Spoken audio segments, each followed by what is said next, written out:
ഞാൻ ചില വീഡിയോകൾ സൂചിപ്പിച്ചിരുന്നു. ഇന്ത്യയിലെ ട്രെൻഡ് മാറുകയാണ്, ഇന്ത്യയിലെ വേവ് മാറുകയാണ്. അപ്പം പല ആൾക്കാർക്ക് ഇത് വിശ്വസിക്കാൻ കഴിഞ്ഞില്ല. ഇപ്പം പല ആൾക്കാരും അത് വിശ്വസിച്ചുകൊണ്ടിരിക്കുക. അതിൻ്റെ കാര്യം എന്തുവാ? റീസൺ ഡൽഹിയിൽ CJP നടത്തിയ പ്രൊട്ടസ്റ്റ് പിന്നീട് കേന്ദ്ര സർക്കാർ വളഞ്ഞൊടിഞ്ഞു പോയി. ഇന്ന് ഇന്ത്യൻ പ്രധാനമന്ത്രി Narendra Modi CCS cabinet committee on security അത് അടിയന്തരമായിട്ട് വിളിച്ചു. ഇപ്പോൾ ചില നാഷണൽ മീഡിയ ഒക്കെ പറയുന്ന റഷ്യയുമായിട്ടുള്ള പ്രശ്നമാണ്, അമേരിക്കയുടെ പുതിയ സാങ്ഷൻ, പുതിയ ഹോർമുസുമായിട്ടുള്ള വെസ്റ്റ് ഏഷ്യ ഇഷ്യൂ ആണ്. ഞാൻ വെസ്റ്റ് ഏഷ്യയെ പറ്റി 2-3 വീഡിയോ ചെയ്യാൻ ലേറ്റർ ഓൺ സ്റ്റേജ്. ഇതാണ്. പക്ഷേ ഇതൊന്നുമല്ല. ഇപ്പം ഇതിന് പ്രത്യേകം അടിയന്തരമായിട്ട് കീ ആയിട്ടുള്ള ചില മന്ത്രിമാരെ വിളിച്ചിട്ട് അജിത് ഡോവലിനെയും വിളിച്ചു. എന്താ അതിൻ്റെ ഇഷ്യൂ? എന്തോ പ്രധാനപ്പെട്ട ഇഷ്യൂ, അതായത് ഇന്ത്യയിലെ ചെറുപ്പക്കാർ ഈ പ്രൊട്ടസ്റ്റ് കഴിഞ്ഞു, അതിനുശേഷം ഗവൺമെൻറ് വളഞ്ഞൊടിഞ്ഞ് ഈ പറയുന്ന പ്രധാൻ രാജിവെച്ചു. അതിനുശേഷം ഗവൺമെൻറ് ചില കേസുകൾ വിഡ്രോ ചെയ്തില്ല, ആ കേസുകളും വിഡ്രോ ചെയ്തു. പിന്നീട് എന്താണ് പെട്ടെന്ന് ഇത് വിളിക്കാൻ കാരണം? അതാണ് ഞാൻ നേരത്തെ 1-2 വീഡിയോയിൽ സൂചിപ്പിച്ചത്. ഇന്ത്യയിൽ അൺട്രസ്റ്റ് പ്രശ്നം ഉണ്ടാവുകയാണ്. ഒരു ഭാഗത്ത് മധ്യപ്രദേശിലെ കർഷകരുടെ ഇഷ്യൂ, ഉത്തർപ്രദേശിലെ കുട്ടികളുടെ ഇഷ്യൂ, രാജസ്ഥാനിലെ സ്കൂൾ കുട്ടികൾ, അതേപോലെ തന്നെ പഞ്ചാബിലെ കർഷക ഇഷ്യൂ, ഇന്ത്യ മുഴുവൻ സ്പ്രെഡ് ആവുകയാണ്. ഇതെല്ലാം കൂടി ഒരുമിച്ചങ്ങ് കൂടും. അതാണ് ഈ പറയുന്ന ചില വിഡ്ഢികൾ പറഞ്ഞു പോലീസ് വന്ന് ഫയർ ചെയ്തു. ഇതാണ് നോൺസെൻസ് എന്ന് പറയുന്നത്. എങ്ങനെ ഫയർ ചെയ്യാൻ പറ്റും? ആരെയാണ് ഈ ഫയർ ചെയ്യുന്നത്? BJP വോട്ട് ചെയ്തവരെയാണ് ഈ ഫയർ ചെയ്യുന്നത്. മോദിയെ പൊക്കിക്കൊണ്ട് നടന്നവരെയാണ് ഫയർ ചെയ്യുന്നത്. ഇതാണ് ഇഷ്യൂ. അതായത് മോദിക്കും കൃത്യമായിട്ട് പിടികിട്ടി, ഗവൺമെൻറ്റിൻ്റെ ഏജൻസികൾ അവരും മോദിയെ ഫീഡ് ചെയ്തു. ഈ പോക്ക് എത്രയും പെട്ടെന്ന് ഇതിനൊരു സൊല്യൂഷൻ ഉണ്ടാക്കണം. അതാണ് ഞാൻ നേരത്തെ ഒരു വീഡിയോയിൽ പറഞ്ഞത്, ഗവൺമെൻറ് ഡയലോഗ് സ്റ്റാർട്ട് ചെയ്യണം. ഇന്ന് JP നദ്ദ രാജ്യസഭയിൽ പറഞ്ഞൊരു സംഭവമുണ്ട്, ശ്രദ്ധിച്ച് കേൾക്കണം. പ്രധാനപ്പെട്ട കീ പോയിൻ്റാണ്. ഗവൺമെൻറ് എല്ലാം ഡിസ്കസ് ചെയ്യാൻ തയ്യാറാണ്, എല്ലാ ഇഷ്യൂവും ഡിസ്കസ് ചെയ്യാൻ തയ്യാറാണ്, ചർച്ചയ്ക്ക് തയ്യാറാണ്. ഇതാണ് അതിൻ്റെ കാര്യം. കാരണം മോദി വീഴുമോ എന്നുള്ള ഭയമായി. ഈ പറയുന്ന വലിയ ഭൂരിപക്ഷവും മറ്റുള്ള പാർട്ടികളെ പിളർത്തി ഇവിടെ കൊണ്ട് ഇതിലൊന്നും കാര്യങ്ങളൊന്നുമില്ല. അതാണ് ഞാൻ നേരത്തെ പറഞ്ഞത്, ഇന്ത്യ ഇളകുവാണെങ്കിൽ, ജനാധിപത്യ ഇന്ത്യ ഇളകുകയാണെങ്കിൽ മോദിയൊക്കെ ചുമ്മാ പുഷ്പം പോലെ തെറിച്ചു പോവും. ഇത്രയേ ഉള്ളൂ മോദി, അമിത്ഷാ ഒക്കെ. ഇതേ ഞാൻ നേരത്തെ പറഞ്ഞുള്ളൂ, ഇത്രയേ ഉള്ളൂ.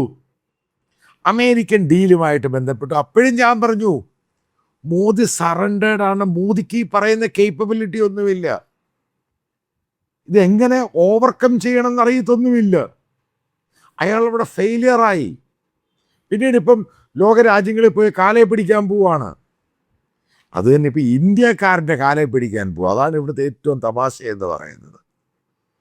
അതായത് എല്ലാം ഡിസ്കഷൻ. കാരണം അതിൻ്റെ മെയിൻ കീ റീസൺ ഉണ്ട്. ഞാൻ തന്നെയാണ് മലയാളത്തിൽ ആദ്യം പറഞ്ഞ അൺഎംപ്ലോയ്മെൻറ്റ്.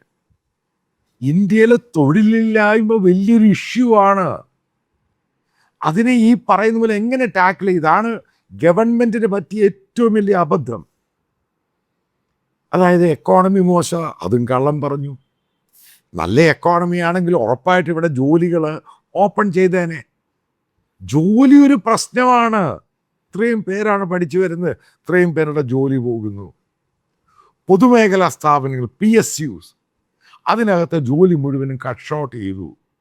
കയറി വന്നു, അവിടെയും ജോലി പോയി.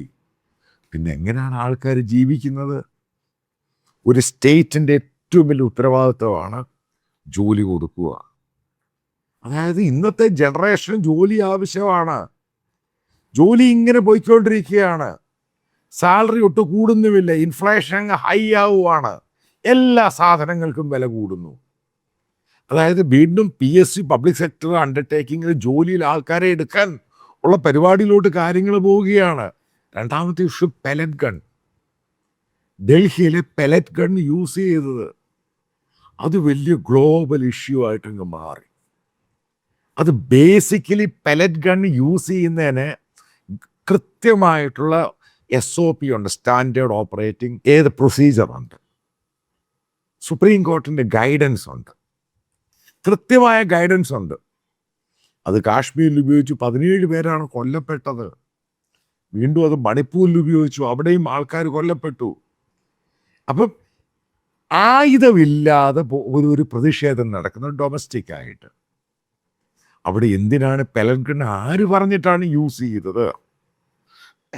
ഇവർ പറയുന്നു ഡിസ്ട്രിക്ട് മജിസ്ട്രേറ്റ് DM, അതായത് കലക്ടർ, അല്ലെ അവിടെ ഉണ്ടായിരുന്ന DCP, സീനിയർ ആയിട്ടുള്ള ഒഫീഷ്യൽസ്, അതായത് ഡൽഹി പോലും, അവർ പറഞ്ഞിട്ടായിരിക്കും RIF യൂസ് ചെയ്തത്, അതായത് CRPFൻ്റെ റാപ്പിഡ് ആക്ഷൻ ഫോഴ്സ്. അവിടെയും ഗവൺമെൻറ്റിന് തെറ്റി. കാരണം അവിടെ ഇത് എന്തിനാണ് ഈ സാധനം ഇവർ ഈ സ്റ്റോർ ചെയ്യുന്നത് എടുത്തത്? അടുത്ത ചോദ്യം ഉണ്ടാവും. അത് ഈ ചോദ്യത്തിന് ഉത്തരവുണ്ട്. നിങ്ങൾ പറയുന്ന പോലെ കേരളത്തിലെ രക്ഷാപ്രവർത്തനം നടത്തിയ ആലപ്പുഴയിൽ ചില പോലീസുകാർ ഈ പറയുന്ന കുറച്ച് യൂത്ത് കോൺഗ്രസ്സുകാരെ തല്ലി. ആ തല്ലുന്ന വീഡിയോ നിങ്ങളെല്ലാം കണ്ടു കാണും.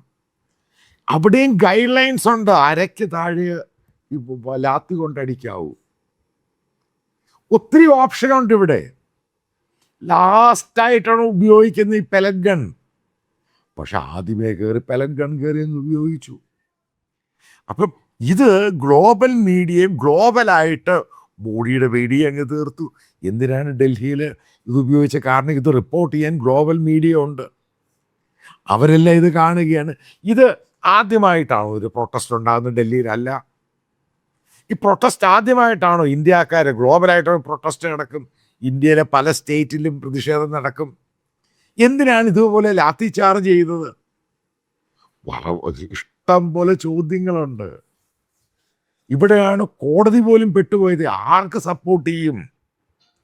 ഇപ്പം 2 രീതി പറയാൻ പറ്റൂ. അതേപോലെ തന്നെ മറ്റൊരു സംഭവമുണ്ട്. ഞാൻ ഈ മീഡിയ സർക്കിളിൽ നിൽക്കുന്നയാളാണ്. ഗോദി മീഡിയ കഴിഞ്ഞ 4-5 ദിവസം കൊണ്ട് കംപ്ലീറ്റ് യൂട്ടേണായി.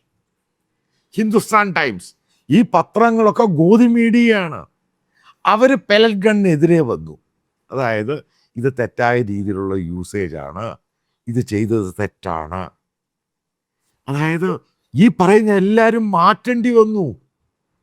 അപ്പം മൾട്ടിപ്പിൾ ഇഷ്യൂ ആണ് മോദിക്കെതിരെ തിരിയുന്നത്. വളരെ ഈസി ആയിട്ട് കേക്ക് വാക്കിംഗ് നടത്തിക്കൊണ്ടിരുന്ന മോദിയും BJPയും RSSും ഇപ്പോഴാണ് ടെസ്റ്റിങ്ങിലോട്ട് കയറി വരുന്നത്. ആസിഡ് ടെസ്റ്റ് എന്ന് വേണേൽ പറയാം. അതാണ് CJP ഓപ്പൺ ചെയ്ത് കൈ കൊടുത്തത്. അപ്പം ഇനി അടുത്ത കർഷകരുടെ പ്രക്ഷോഭം തുടങ്ങാൻ പോകുന്നു. അതായത് മൾട്ടിപ്പിൾ ഇഷ്യൂ ആവുകയാണ്. അതേപോലെ തന്നെ ഈ മധ്യപ്രദേശിലും ഛത്തീസ്ഗഡിലും അവിടെയുള്ള ആദിവാസികളുടെ ഭൂമി ഈ അഡാനിക്കും മറ്റുള്ള മൈനേഴ്സിനും പതിച്ചം കൊടുത്തു. എന്നിട്ട് അവരൊരു നോട്ടീസ് ഇഷ്യൂ ചെയ്തേക്കുവാണ് ഈ ആദിവാസികളോട് അവരുടെ ലാൻഡ് ഉപേക്ഷിച്ച് പോകാൻ. അവിടെയും പ്രക്ഷോഭം നടക്കുകയാണ്. ഇതെല്ലാം കൂടെ കയറി അങ്ങോട്ട് വരുകാൻ പോവുകയാണ്. അപ്പോഴ് ഈ കുറച്ച് ആൾക്കാർ പറഞ്ഞു, എന്നോടും വിളിച്ച് പറഞ്ഞ് ഈ സോഷ്യൽ മീഡിയയിലൊക്കെ പറയുന്നു പോലീസ് റൈഫിളുമായിട്ട് ഉപയോഗിക്കാൻ. ഇന്ത്യയിൽ എല്ലായിടത്തും കൂടെ പ്രശ്നം വൈഡ് അങ്ങോട്ട് സ്പ്രെഡ് ആയിക്കഴിഞ്ഞാൽ ഈ റൈഫിൾ ഉപയോഗിക്കുന്ന പോലീസുകാരൻ നാളെ ജീവനോട്ടിരിക്കുമോ? ഇതൊക്കെയാണ് അബദ്ധങ്ങൾ വിളിച്ച് പറയുന്നത്. ഇവിടെയാണ് ഞാൻ നേരത്തെ ഒരു വീഡിയോ പറഞ്ഞ സൊല്യൂഷൻ ഉണ്ടാക്കുക. ഇവരോടൊക്കെ ചർച്ച ചെയ്യുക, ഡിസ്കഷൻ നടത്തുക. ഇവിടെ തൊഴിലുണ്ടാക്കണം, ഇന്ത്യയിൽ തൊഴിലുണ്ടാക്കണം, ഇന്ത്യയിൽ യൂണിവേഴ്സിറ്റി ഉണ്ടാക്കണം. ഈ കള്ളത്തരങ്ങളല്ല പറയേണ്ടത്. പ്രൈവറ്റ് യൂണിവേഴ്സിറ്റി ഗൽഗോട്ടിയെന്ന് പറഞ്ഞ് വിഡ്ഢികളൊരു യൂണിവേഴ്സിറ്റി അല്ലേ ഉണ്ടാക്കേണ്ടത്. പ്രൈവറ്റിന് പറ്റിയില്ല, ഗവൺമെൻറ് ഇൻവെസ്റ്റ് ചെയ്യണം.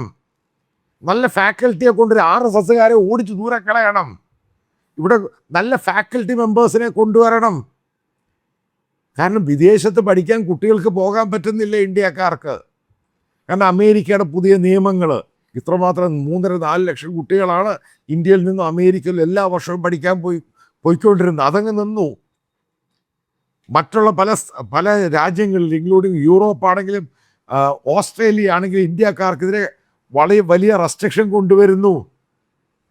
അടുത്തിടയ്ക്ക് ഞാൻ അറിയാൻ സാധിച്ചു UK ടൂറിസ്റ്റ് വിസ പ്രോപ്പറായിട്ട് എല്ലാ ഡോക്യുമെൻറ്റേഷനും അവർ പറയുന്ന IT എല്ലാം കൊടുത്തു കഴിഞ്ഞാലും ടൂറിസ്റ്റ് വിസ പോലെ UK കൊടുക്കുന്നില്ല.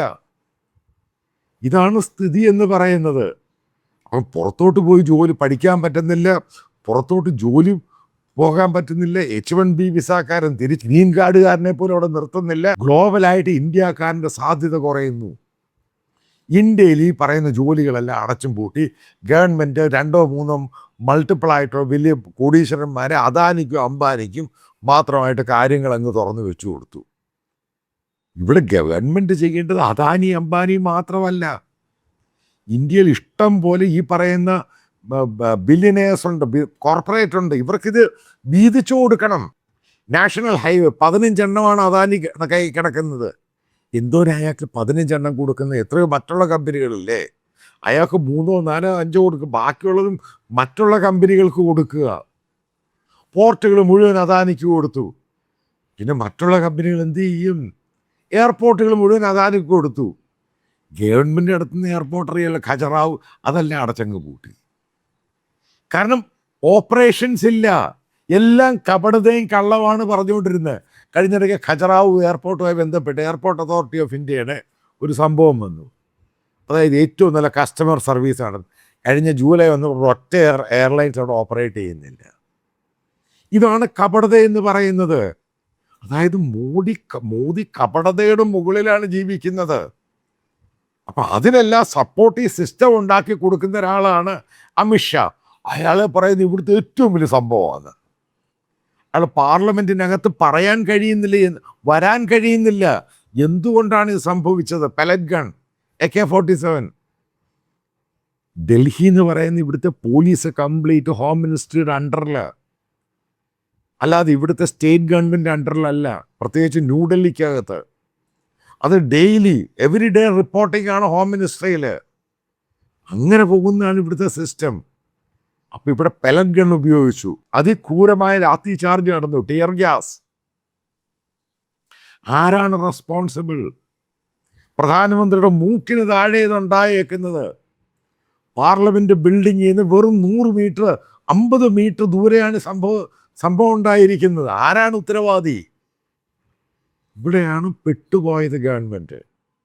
അതേപോലെ തന്നെ കോൺഗ്രസ് കംപ്ലീറ്റ് പവറിലോട്ട് അങ്ങോട്ട് തിരിച്ചു വരികയാണ്. അതായത് CJP കോൺഗ്രസിനെ പിന്തുണച്ചു. കാരണം അമിത്ഷായുടെ റെസിഗ്നേഷൻ ആവശ്യം. ഞാൻ വീണ്ടും ആവർത്തിക്കുന്നു, ഇത് മോദിയെയും കൊണ്ടേ പോകത്തുള്ളൂ ഈ സംഭവം. കൃത്യമായിട്ടൊക്കെ പറയാം. ഇന്ത്യയിൽ മുഴുവനും പ്രശ്നങ്ങളുണ്ടാവുകയാണ്. ഫാർമേഴ്സ് ആണെങ്കിലും തൊഴിലില്ലായ്മയാണെങ്കിലും എല്ലാം ഇഷ്യൂ ആവുകയാണ്. കാരണം ഗവൺമെൻറ് മുഴുവനും കള്ളത്തരങ്ങൾ കൊണ്ട് മൂടി അങ്ങ് പുതപ്പിച്ചു. അതിനെ ഫെസിലിറ്റേറ്റ് ചെയ്ത് കൊടുത്ത് ഇവിടുത്തെ ഗോതി മീഡിയ ഇപ്പോൾ ഓരോന്നായിട്ട് അങ്ങോട്ട് തുറന്നു കാട്ടി, സിമ്പിളായിട്ട് അങ്ങോട്ട് തുറന്നു കാട്ടി. ഉറപ്പായിട്ടും താങ്ക്സ് ടു ജനറേഷൻ ജെൻസി, അവരെയാണ് താങ്ക്സ് പറയേണ്ടത്. അവരങ്ങോട്ട് തുറന്നു കാട്ടി കൊടുത്തു. ഇത്രയേ ഉള്ളൂ ഗവൺമെൻറ് എന്നുള്ളത്, ഇത്രയേ ഉള്ളൂ ഇവിടുത്തെ പോലീസ്. അതായത് പറയുന്നതല്ല ഇവിടെ നടത്തുന്നത്. തുറന്നു കാട്ടി അവസാനം ഗത്യന്തരമില്ലാതാണ് ഈ ധർമ്മേന്ദ്ര പ്രധാൻ രാജിവെക്കുന്നത്. അതും അൾട്ടിമേറ്റാണ് കൊടുത്തത്, 72 മണിക്കൂർ ഉള്ളിൽ രാജിവെച്ചിരിക്കണം. നേഷൻ വൈഡായിട്ട് ഈ സംഭവം കത്തി മാറുമെന്ന് പിടികിട്ടി. അതുകൊണ്ട് തന്നെയാണ് മോദി ഈ പറയുന്ന ക്യാബിനറ്റ് കമ്മിറ്റി ഓൺ സെക്യൂരിറ്റി പെട്ടെന്ന് വിളിച്ചേക്കുന്നത്. ഗവൺമെൻറ്റിനെതിരെ പ്രക്ഷോഭം ഉണ്ടാകാൻ പോവുകയാണ്, അതിന് സൊല്യൂഷൻ കൊണ്ടുവരണം. അതായത് ഫർദർ ടോക്സ് നടത്താൻ എല്ലാവരുമായിട്ടും ഇതിലോട്ട് കൊണ്ടെത്തിച്ചു. ഇതിന് ഉത്തരവാദി BJPയും RSSും മോദിയും അമിത്ഷായും മാത്രമാണ്. ചെറുപ്പക്കാരെ മുഴുവനും വെറുപ്പുണ്ടാക്കി. അതായത് ഈ ആദ്യം മനസ്സിലാക്കേണ്ടി ചെറുപ്പക്കാരുടെ വീട്ടിൽ നിന്നാണ് വോട്ട് വരുന്നത്. ഇവരുടെ കുട്ടികൾ പറഞ്ഞ് ഇവരുടെ പേരൻസ് വോട്ട് മാറ്റി ചെയ്യത്തില്ല, 100% മാറ്റി ചെയ്യും. അതായത് ഇന്ത്യ എന്ന് പറയുന്ന രാജ്യം, പ്രത്യേകിച്ച് നോർത്ത് ഇന്ത്യ, BJPക്കെതിരെ RSSനെതിരെ മോദിക്കെതിരെ തിരിയുന്നു. ആ മനോഹരമായ കാഴ്ചയാണ് കാണുന്നത്. അത് സംഭവിക്കട്ടെ. കാരണം ജനാധിപത്യം എന്ന് പറയുന്നത് നശിപ്പിക്കാൻ നമ്മൾ അനുവദിച്ചുകൂടാ ആരെയും. ഇത് നല്ലൊരു തുടക്കം തന്നെ ആകട്ടെ എന്നെല്ലാ ആശംസകളും ജെൻസിക്ക് നേരുന്നു. കാരണം അവരാണ് തുടക്കം കുറിച്ചത്.